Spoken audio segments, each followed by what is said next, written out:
I smiled, light-hearted and unpretentious, as he dove headfirst into that world his imagination created. It was as if he were exploring an entire universe, full of possibilities and mysteries, and I was there, ready to share this journey with you. But first of all, let me make it clear. Here at home, everything is calm, you know, guys? Everyone has their own space, and it is essential to respect that. Pay attention, because this story goes beyond what meets the eye. I was only 22 years old, but my eyes carried a depth that only those who mature too quickly can understand. I grew up in a concrete house, on the outskirts of Detroit, where the thin walls let out the arguments of the other 3 families who shared the same block of row houses. Mom, a night nurse, would leave the house at 8 p.m. sharp, leaving behind the smell of hand sanitizer and a feeling of loneliness that seemed to hang in the air. I, on the other hand, lived with a certain freedom. I took care of the house, and that gave me space to be who I wanted to be. I often chose more sophisticated pajamas, the kind made of satin that glided over my skin like poorly hidden secrets. And sometimes I wore nothing underneath. It was my way of feeling that, even in such a simple place, I could be the owner of my own body and my own choices. That is the story I am going to tell today. A story of discovery, of freedom, and of how, even in the midst of concrete, it is possible to find beauty and meaning. So, sit down, relax, and let yourself be carried away by this universe that I am going to share with you.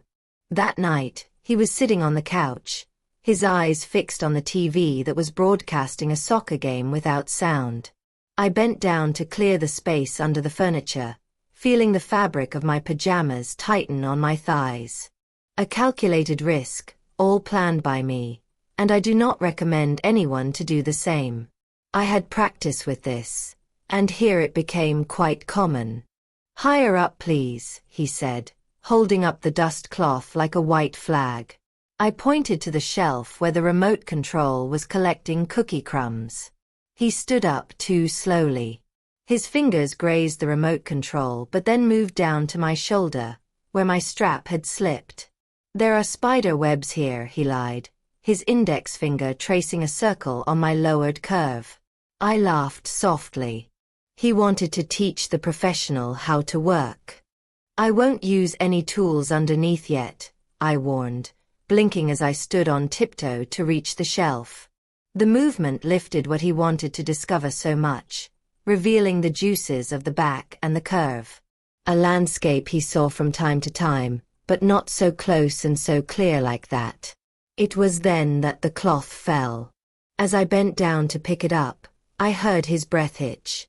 My generous cleavage, like a summer night, hung like an unsigned invitation. "I'll show you a trick," I whispered, taking his hand and pressing it against the damp cloth.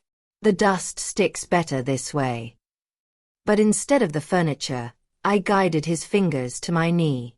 We climbed together, slowly, left thigh, where a childhood scar looked like a crescent moon, right hip, the curve of a river before the waterfall, up to the elastic of the short fabric, a porous border that was about to be discovered.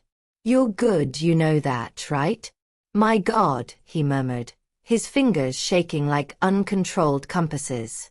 The TV changed channels by itself, colorful static painting our shadows on the wall. I let him discover the island hidden under the fabric.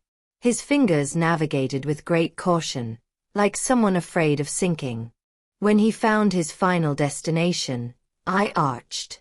"Circulars," I instructed, lightly biting my lip. "Slowly, focus on the relief." He obeyed, learning to read in Braille what I had been hiding for so long. Outside, a car honked.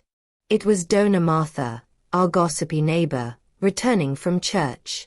We froze, his fingers still moving, until the noise faded. "Are you going to keep cleaning or are you going to help me finish this?" I said firmly, pulling him by the belt until his face was level with my belly. He didn't answer. Instead, he buried his nose in my belly button, a warm tunnel that led straight to the epicenter of the tremor.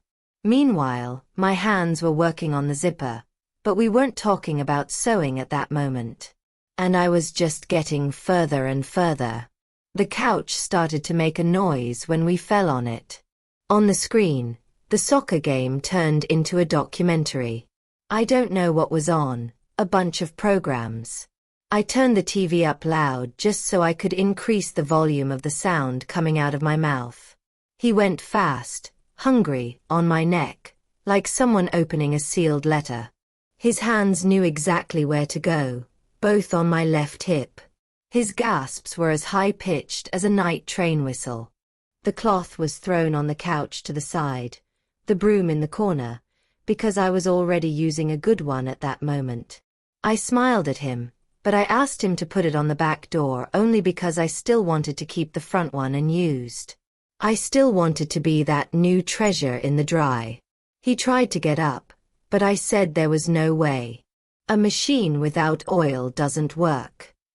He left me there and went to a store on the corner to buy what he needed so that he could get in more easily. When he arrived, I left everything ready to speed up his entry.